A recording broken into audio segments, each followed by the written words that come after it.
Amazina ryanjye ni Meri Kabura, navukiye mu mudugudu muto witwa Ngirima, navutse mu 1983 mu gihe cy'intambara z'abamawumawu barwanya abongereza. Nari mfite umwana umwe kandi abenshi mu barwanyi b'abamawumawu bari abagabo bashaje, ariko ngomba kubivuga, abagabo barwanye intambara bahanganye n'akarengane n'ishavu rikabije mu gihe cy'intambara. Ku rundi ruhande, nubwo abarwanyi b'abadamu bakoraga nk'abafasha abarwanyi, ntabwo bigeze boroherwa n'ibitero kuko nabo barishwe.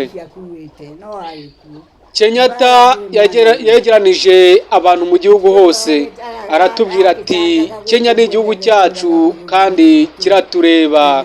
Nyuma y'icyo gihe abongereza bagenzuye igihugu cyacu ku ngufu, bakidukuramo, twe bakavukire tugenda nta kintu dufite.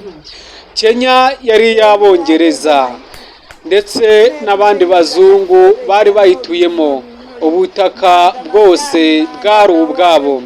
Bahingaga ibihingwa ngandurabukungu nk'icyayi, ikawa, mu gihe ibindi bintu by'agaciro muri Kenya byajyanwaga i Burayi. Mu gihe twebwe bakavukire twajyanwaga ku ngufu, kubafasha bakadufata nk'abacakara kandi. Ndetse nta n'imyenda myiza twagiraga icyo gihe, twambaraga imyenda yacitse, tukarya ifu yangiritse. Nubwo hari bamwe bakoraga mu mirima y'ibigori, nyuma yo gusarura ibigori byoherezwaga mu nganda zibitunganya. Noneho ya karite ya nyuma n'ifu yangiritse bakaba ari byo baduha. Twabaga twizeye ko tuzapfa mu gihe baba bagenzuye igihugu cyose. Ibyo ari byo byose ariko ntitwapfuye. Nk'uko ubibona ndahari uyu munsi. Abazungu ntabwo ari abantu beza ndetse n'uyu munsi. Niyo mpamvu Kenyatta yahisemo kurwana uko byagenda kose no mu myaka ye y'izabukuru. Yari mu itsinda ry'ingimbi n'abagabo ryitwaga Kihimweri. Aragira ati twarahiriye kwitegurira intambara twebwe ubwacu tukarwanya abongereza. Indahiro wayikoraga ku ngufu. Bakagira bati niwumva ukomangiwe ku rugi cyangwa uhamagawe ku rugamba aho ariho hose usabwa kuhaba, nta yandi mahitamo ukoze. Indahiro yari isobanuye gushyira hamwe kw'Abanyakenya no kwirukana abongereza. Wibuke ko twari twaremeranijwe gufashanya, ariko abarwanyi bacu benshi barapfuye. Birababaje kuko bagambaniwe n'Abanyakenya bagenzi babo. Nk'uko wabyumvise, hari abantu bitwaga abarinzi b'ingo. Ubwonko bwo ni abantu basigaraga barinzi ingo mu gihe abandi babaga bagiye ku rugamba. Abandi bo bakoreshwaga mu kugambanira abagabo bagenzi babo. Nk'uko ubona abagize inteko ishinga amategeko uyu munsi bafataga ruswa nta soni bafite. Uyu nguyu ni Meri Kabura, umwe mu barwanye mu ntambara z'abamawumawu muri Kenya barwanya ubukoloni bw'abongereza. Aratanga ubuhamya bw'akababaro n'ishavu n'urugendo toroshye baciyemo. Arakomeza agira ati abantu batanze cyangwa bahawe ruswa ku nyungu zabo bwite, niyo mpamvu igihugu cyacu kimeze uko kiri uyu munsi.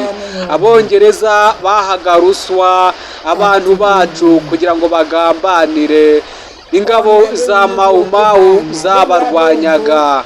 Mukomeze gukora subscribe kuri Mwa Media TV. Iki twagarukaho ni ubuhamya bwatangwaga n'uyu mubyeyi Meri Kabura, umwe mu barwanye mu ntambara za mawumawu muri Kenya barwanya ubutegetsi bw'abongereza. Tubibutsa ko mawumawu ni umutwe wavutse muri Kenya mu gihe cy'ubukoloni ugamije kurwanya aho waba uri hose, uva mu majyaruguru, uva mu majyepfo, uva mu burasirazuba, uburengerazuba n'umujyi wa Kigali, ugera mu Ruhango, aba rero baragufasha mu byo ukeneye byose. Ati rero bakora ibiki abangaba? Ibyo bakora rero bandika ku byapa, bandika ku myenda, bandika ku bikoresho, basiga amarangi, bakora ibirango cyangwa se ikizwi nka logo, bakora decoration ndetse n'izindi design. Ubashaka ko bagufasha muri izi serivisi zose wabahamagara cyangwa ukabandikira kuri WhatsApp yabo. Nimero yabo ni 0785177791 cyangwa 0782606077. Nanone kandi wabandikira no kuri email yabo maze mukaganira mukavugana. Aho bakorera ni mu Ruhango, ariko aho uri hose baragufasha.